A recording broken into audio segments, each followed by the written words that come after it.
me.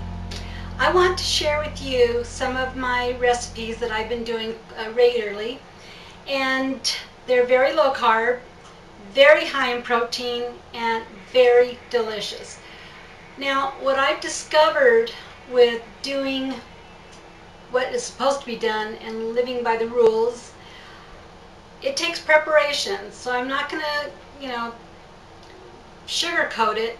I do spend a little bit of time in the kitchen preparing these meals, but I make sure that I make enough for 2 and 3 and 4 days, because I never know what this crazy body is going to do and how I'm going to feel from day to day. So I try and prepare ahead of time, and I want to share these kinds of meals with you because they are low carb, they are high in protein, and you can make ahead.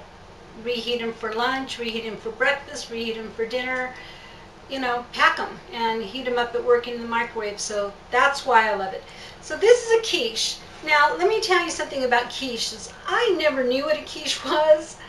I'd never eaten a quiche. If I saw it, I probably would never order it. If I saw it on a menu, I would never order it. But when I first learned about low carb dieting, I don't know what, back in the 90s, early 90s, mid 90s, I started fooling around with lots of different low carb menus or dishes that I would never normally have made. I still did not stumble across the quiche until a couple of years ago. I was about 3 or 4 years ago. I was on some low carb websites and came across this recipe and thought, well, what the heck, I'll give it a try. It is so good. I cannot believe that I have not done it sooner. So now it's back in my diet. Now I want to share with you guys because it is so good.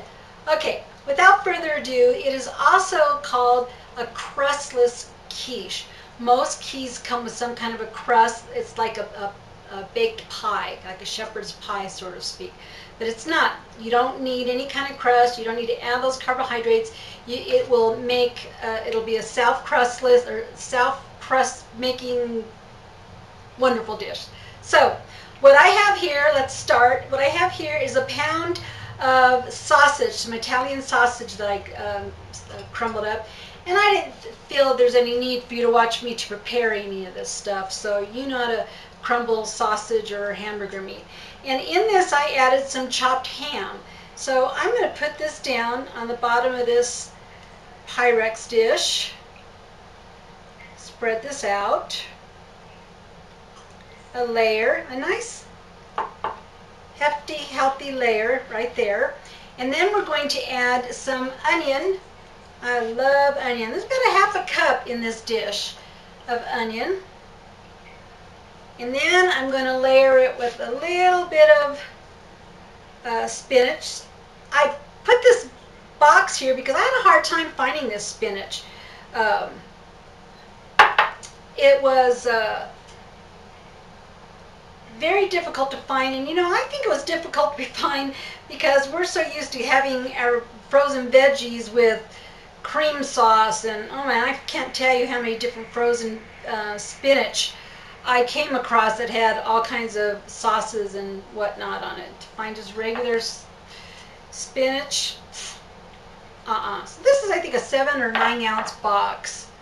Okay, so I got that spread out, and then I'm going to add some green chilies, and I wasn't smart enough to get a spoon here.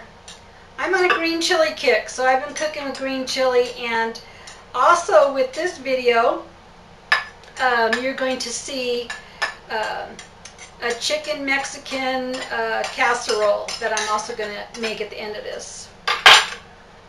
Okay, so there's my green chilies spread out. Okay, then I'm going to take the rest of this sausage and ham. Okay, spread that out a little bit. And then you do not need a mixer for what I'm about to do, but I have it, it's handy, I love it, and I love using it. So that's all I'm going to say about that. We need a a cup of heavy cream. Just mix it on low. Okay. A cup of water.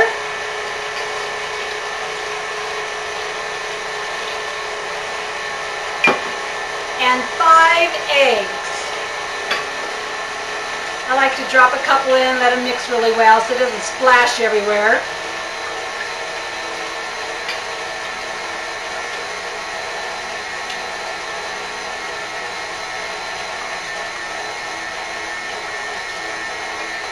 Okay. If you're wondering what the bell pepper is here for, it's for our next dish. Okay, it's nice and mixed up now. Let me lift this up.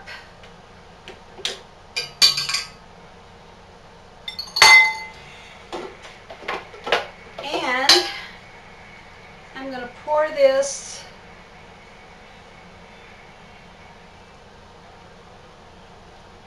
all over.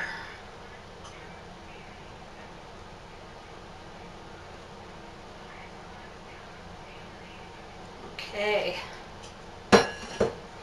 And then I'm going to take, believe it or not, this is only 5 ounces of cheddar cheese. Looks like a lot more to me. And I weigh everything, just like I told you on the video I made yesterday with the scales. I weigh everything now. And I'm really thankful I got in that habit with my surgery because it just comes naturally.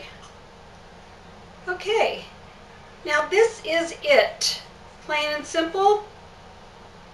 Throw it in the oven about 350 degrees for, I don't know, 30, 40 minutes. Check on it. The eggs need to cook and then the cheese will melt down, and that's what will hold it all together. The eggs and the cheese will hold it together as opposed to the quiches that have crust. So I will come back after this is cooked and I'll let you see the finished product. Until then, blessings everyone.